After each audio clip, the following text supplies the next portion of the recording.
বন্ধুরা লক্ষ্য করুন, তৈরি হচ্ছে ওরিও চকলেট ড্রিঙ্ক রেসিপি। প্রথমে ওরিও বিস্কুটগুলোকে ঢেলে নেওয়া হচ্ছে প্যাকেটের থেকে, তারপরে ভালো করে গুঁড়ো করে নেওয়া হচ্ছে।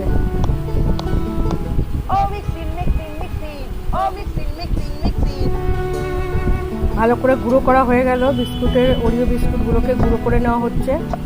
এবার চকলেটগুলোকে ভালো করে এভাবে করে কেটে নেওয়া হচ্ছে। একটা গ্লাসের জার নেওয়া হলো, আইস কিউব দিয়ে দেওয়া হলো। এবার ওরিও বিস্কুটের গুঁড়োগুলো দিয়ে দেওয়া হলো। এবার চকলেটটার মধ্যে দিয়ে দেওয়া হচ্ছে, চিনি দিয়ে দেওয়া হচ্ছে, চিনি, দুধ দেওয়া হলো। উপর থেকে চকলেটের গুঁড়ো আর চকলেট ঢেলে দেওয়া হলো, মিন্ট পাতা দেওয়া হলো। হয়ে গেল Oreo chocolate drink. Very nice, lovely, delicious. ওহ